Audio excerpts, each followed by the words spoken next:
I'm Glenn McGuinness, and this is Outburst. On the program, should Canada cut ties with the monarchy? Definitely not. Canada should remain with monarchy. I'm not sure. So I think we should stick with them. They've been good to us, we should be good to them. Definitely time to say goodbye. But first, the phrase "the Mounties always get their man," and please include the word woman, has become increasingly difficult in recent years. As the Royal Canadian Mounted Police celebrates their 150th year in existence, finding new recruits has become increasingly difficult, especially Indigenous recruits. One of the issues cited by an RCMP advisory board is that there's a too lengthy and burdensome process for those looking to join, and fewer people in the force could lead to more cases of burnout. So we took to the streets to ask Canadians what it would take to bring more faces to the fold. Our question: what should the RCMP do to attract more recruits? Well, I think they should appeal more to women and minorities, have more representative of Canada, of the diversity of Canada. Honestly, I don't know that there's much they can do to attract the recruits. I just think you either have that in you or you just don't. Like, I don't know, I think that they have a good, they've got good pensions, they've got good benefits, they've got those things. And I don't know that there's much they can do to make people feel more secure. I think people just have it or don't have it. It's just in your nature or not. You know, I think there's a lot of different organizations in Canada that are having trouble recruiting individuals. And, you know, a lot of people think it's super simple, throw money at it, do this, do that, do the other thing. But often these things are systemic and it's going to take a multi-phase solution to solve. I don't have a straightforward answer. It's going to take time. So I think that looking at reform is a really great way to start thinking about how we're going to recruit people, particularly in terms of the fact that, for example, our Indigenous communities are highly overrepresented in the judicial system. Looking at missing and murdered Indigenous women and girls, this makes up a huge portion of the people that are missing and murdered in our country, and we're not doing anything about it. And so I can see very gladly why people wouldn't be interested in joining the RCMP when there's still these massive issues that have gone undetected. So I think until we start to address these things, I can see why people wouldn't want to join the RCMP for sure. However, I do think there is potential for them to change their way with the right people in charge. And I think they failed when they thought they were making a better choice. So I think better representation of the people of Canada in their leadership, not just as officers, but in their leadership roles, will make a really big change. But yeah, I think the systemic racism is still very, very strong, and I don't think they're addressing it the way that they should be. I think approaching kids in school and showing them what they could do with a career with the RCMP, because they're not just a military organization. They do a lot of other things too. And I think that goes for even city police forces. It's not just the boots on the ground. There's so many other opportunities within the force that I don't think is explained well to young people in terms of all the opportunity. Like, you go into forensics and there's so many different areas.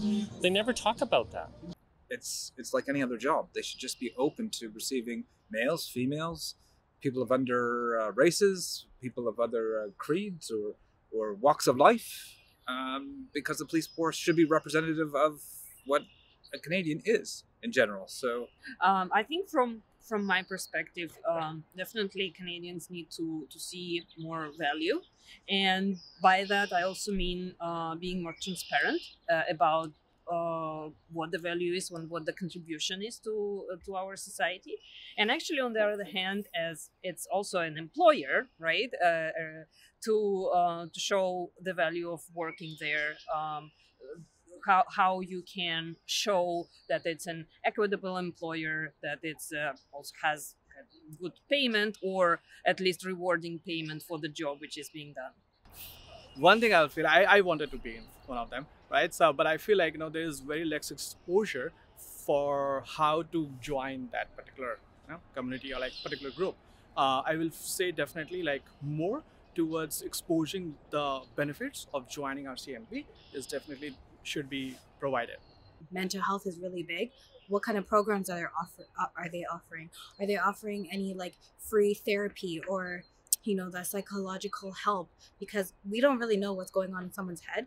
So I think mental health is big. They need to offer something like that. I would say doing more like public outreach, I would say. So like, for instance, Byward Market, it wouldn't hurt to have like booths or little campaigns, and also to like reach out into the youth to get them to come into it too. I think that would help a lot. Our students are watching a lot of TVs and they think police is guns and shootouts, and that's not for me, but I know the RCMP does a lot of other really important work, so just educating the kids starting from younger would probably be a good start. Talk about tradition of being an RCMP officer and the honor that takes with it, right? All you hear about is how people hate police. Yeah, what do you do about that? I think you have to enlighten people about the fact that, police are there to help you. The passing of Her Majesty Queen Elizabeth II last September marked the end of a long reign and a profound era in the history of the royal family.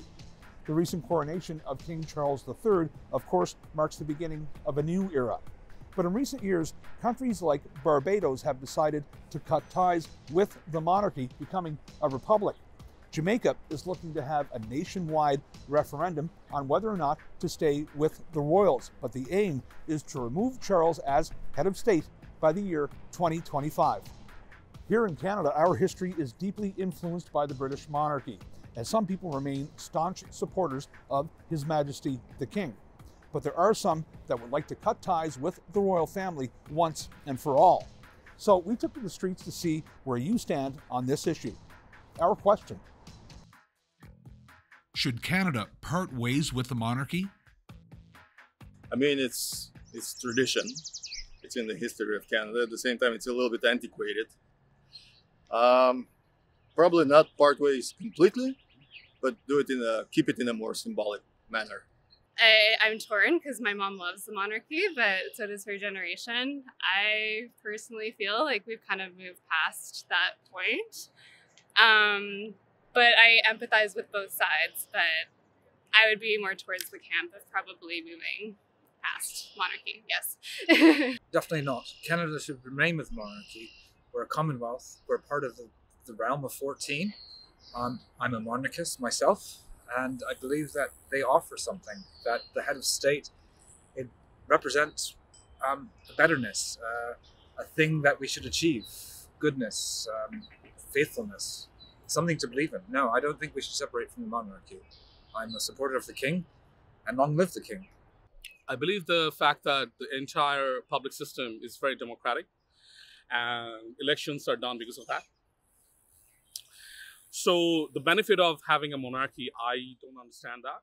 And also coming from an immigrant perspective, I'm more geared towards the democratic way of electing officials rather than having a monarchy to dictate what they want to do. But then I also know that with my limited knowledge, the monarchy doesn't dictate the government. The government is a separate thing, right?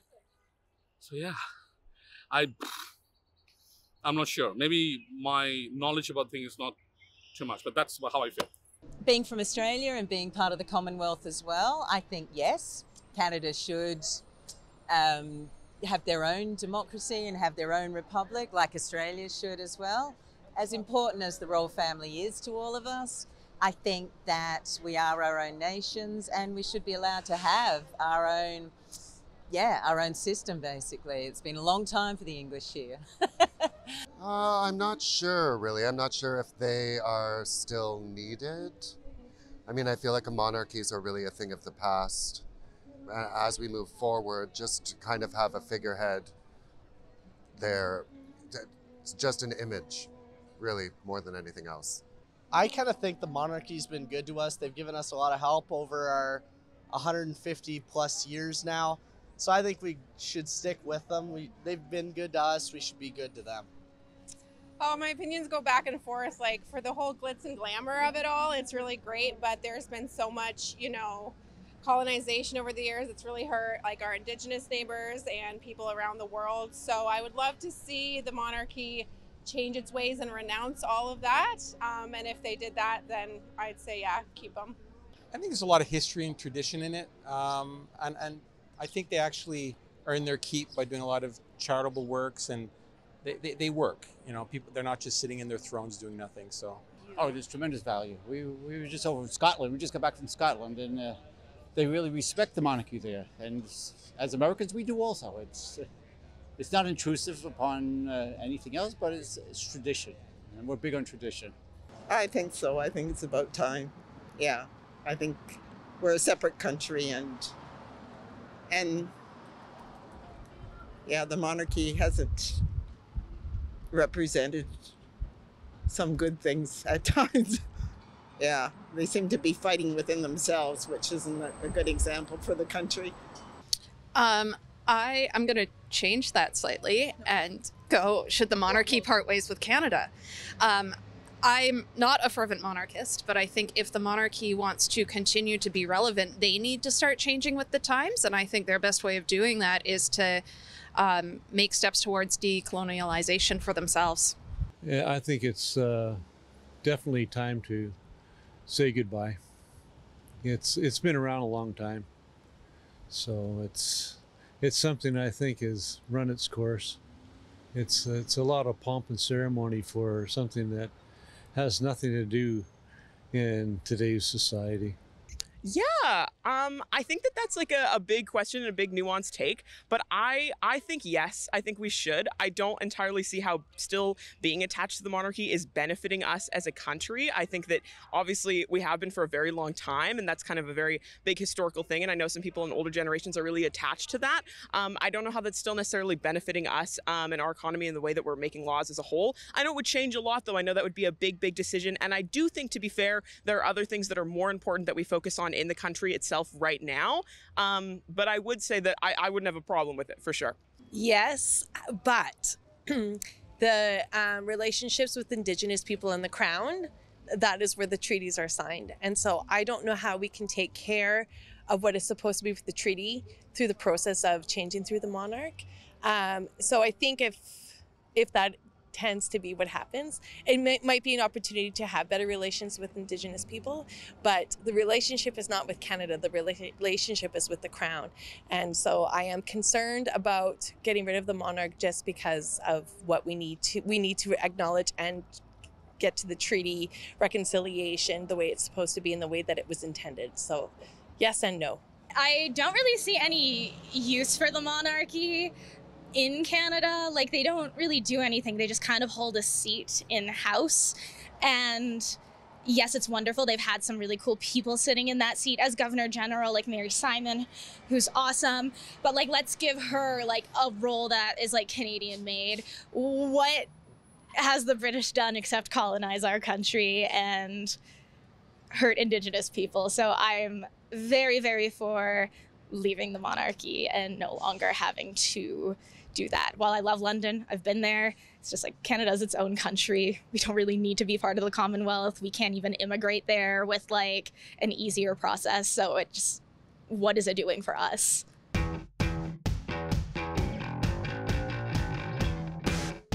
Before Charles III, who was the last British monarch to serve as king?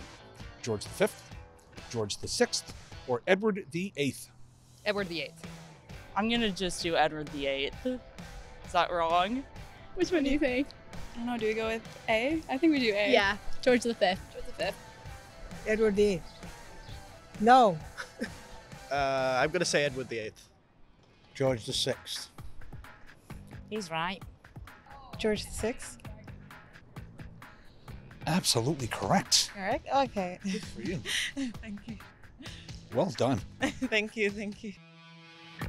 The last British monarch to serve as king was George VI. In 1936, he unexpectedly became king following the abdication of his brother, King Edward VIII. George VI was also the father of Princess Elizabeth. George VI was the first reigning British and Canadian monarch to visit Canada in 1939. It was the most successful royal tour in Canadian history. The reign of King George VI spanned from 1936 until his death in 1952. He was succeeded by his daughter, Princess Elizabeth, who would become the longest reigning British monarch in history.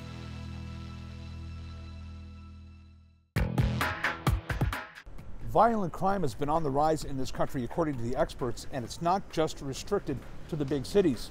Part of it could be attributed to mental illness or the after effects of the COVID-19 pandemic. And many experts also think more policing will not be enough to sufficiently address the problem. A few months back, Prime Minister Justin Trudeau said much of the responsibility lies with the provinces and the municipalities, but did indicate the federal government would be there if needed. The opposition parties have also been calling for stricter guidelines when it comes to bail. So, what do you think it would take to curb this problem? Our question. What do you want to see happen to address the rise in violent crime? I feel like we definitely need more programs in terms of people dealing with mental health issues. It seems to me that the mental health crisis is just seems to be getting worse and worse every year. During COVID, it was quite bad here in the market. I am a business owner here, and it breaks my heart to see people suffering so much, and it seems as though there's not really enough help on the government level to deal with people who have, traumatic childhoods, mental illness. All of these kinds of things need to be looked at. I would say it's just to increase the police control on the streets and the security footage, and just to make sure, because there are a lot of people walking alone, and I felt like myself, sometimes I don't feel safe walking alone. So I would just say to security footage and lots of security guards walking around, that would make us feel safer, yeah. Stricter laws. Stricter laws. Not being so lenient. No gun carrying. Ban guns. Put them where they... Put people who are going to hurt other people in jail for longer periods so they don't have access to what they're doing, and protect us. I'm not really exposed to it, so when I hear that, I'm not doubting the statistics, but I live in Montreal. I don't really see a rise in crime. In terms of to tackle it, I think it has to be really an effort in terms of obviously having cops on the ground. But I think there's also a certain amount of responsibility by the citizens themselves, just to be, better citizens and keep an eye on things. But I think it's a pretty complex problem. So there's always a typical awareness and education, reaching out to communities and asking them what they would feel safe about. That would be a great idea as well. Well, one thing you can do is make sure you have enough police, and they are community policing, so they know the neighborhoods, they know the people, and they get to know what's going on. And get the people to respect the law. It's when people don't respect the law, you have problems. I think it just comes down to proper funding. So, but we do need to address it, and I don't think, it feels like nobody knows what to do. And I don't know what to do. I'm an educator, but we are very concerned about it. Well, I think it speaks to the social issues we're facing, and I think we need to do more to help people with mental health issues and things like that. I think too often the police are dealing with mental health instead of policing issues. Oh, I would like to see more authority out there in the way of police and what have you. Get rid of the bail system where everybody is just like a revolving door. They come and go and back on the street, and they do violent crimes. Mental health is a huge thing, making housing more affordable. The fact that if you don't have your job's not secure, you could just end up being homeless, it's not okay. I feel like that's what causes the crime, not having a good foundation of community and affordable housing, and even more than that, but yeah.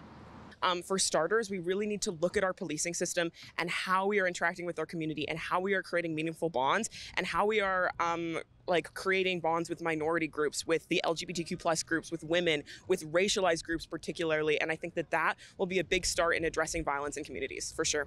There's way too many criminals being let out way too early, and look at the consequences. They're killing more people. if we can address things like making mental health more accessible, mental health care more accessible from a younger age, and helping people who are living in poverty or maybe with addiction problems, just kind of increasing support for people in those situations, maybe we can prevent a lot of violent crime. If we were a wealthier country, we would have less crime, I think.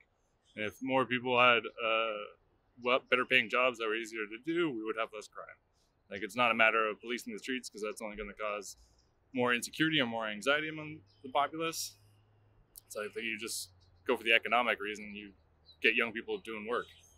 I actually am in favor of more police presence and empowering the police. And if people respected police and did not always point their phones at them when they're doing something right, I think this would help. The federal body and the provincial body are trying to do as much as they can. Nobody wants a high crime rate city. So I guess at the same time, it is also our responsibility as citizens and also as a social guard, if I can say that word, that term, I mean, to see that that doesn't happen. We are supposed to take care of our neighbors as well, right? So as long as that happens, it's great, I think. And in terms of the relative aspect of it, if people think that there is high crime rate here, then they must do something about it, right? They should feel the need about it. So one of the main causes is the cost of living, and this discrepancy between what people can earn and their buying ability. Of course, housing also goes there. I believe that most of the people won't do crimes unless they're pushed in the borders of society, and unfortunately, costs are the main drivers for that. First past the post is the winner-take-all electoral system used in Canadian federal and provincial elections. Proportional representation states the percentage of votes received by any party in an election should be reflected in the House of Commons. During the 2015 federal election, Justin Trudeau and the Liberals promised to finally do away with the first past the post system, replacing it with a proportional representation model. But at the recent Liberal Policy Convention held here in Ottawa, electoral reform was back on the agenda, and many other Canadians feel it's time to make the switch. So, what do you think? Our question. Should Canada's first past the post electoral system be changed? I've done some reading on this, and I think the representative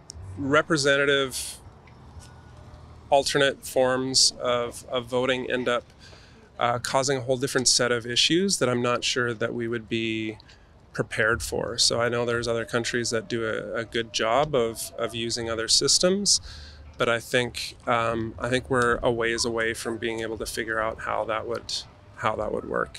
Yes, but to what is, I think, the key part of that question, and I don't know the answer, and I'm not sure anyone has an ideal solution. I think it's a matter of experimenting and trying to find something that works better than what we currently have. Absolutely, 100%. That needed to happen when Trudeau was elected, and he didn't make good on his promise, so absolutely needs to be changed. The West seems to always get a raw deal because any election seems like it's decided by the time Manitoba, Alberta, Saskatchewan, BC get to vote. So I don't know what I think there's an inequality there, but again, there's less people here, so I'm not sure what the answer to that is. I think Ontario, Quebec still have to have the majority of the seats because that's where most of the population. But I think the formula is very disproportionate to Western Canada, and there's got to be a better formula that can better represent the Western provinces and Atlantic provinces as well. I haven't thought about it, honestly speaking. I think the current system is working for now. Not really in favor of changing it. I'm pretty sure that it was put in place for some good reasons. So again, I'm not really political or prepared to be able to challenge the decisions that they've taken in the past. So I would keep it as is.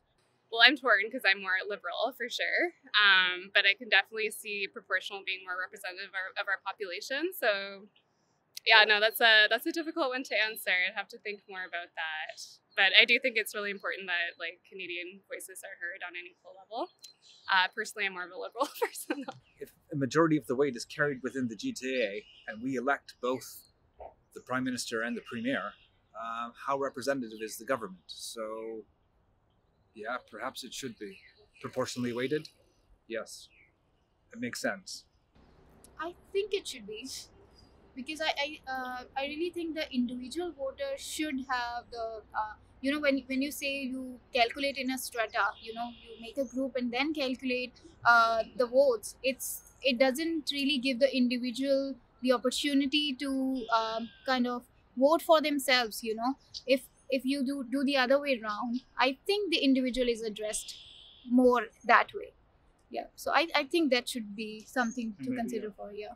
I believe so. I actually come from a farm and a rural background, and I don't want to like say, oh, we have it super bad, but there is a lot more population in these population hubs like Ottawa, Toronto, Montreal. So where more of the population is based is here. So if we changed it, I would feel we'd get less represented and we wouldn't be able to have a fair vote because there's less of us. No, I believe that where most of the population is concentrated, I believe that their votes should be weighed a little bit more.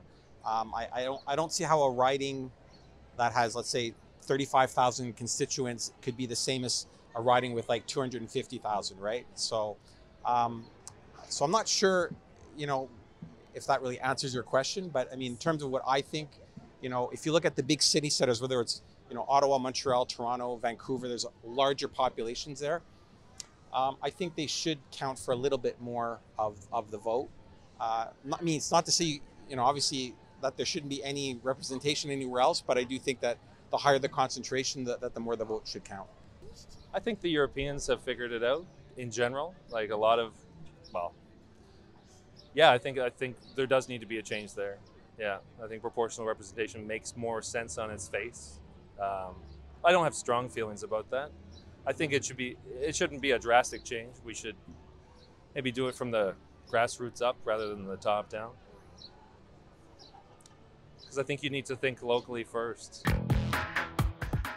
Thanks for watching this episode of Outburst on CPAC. If you have any comments about this show or any other show, you can find us on social media. You can also find us on our website at www.cpac.ca. I'm Glenn McGuinness, and on behalf of my colleagues at the Cable Public Affairs Channel, thanks for watching. We'll see you next time.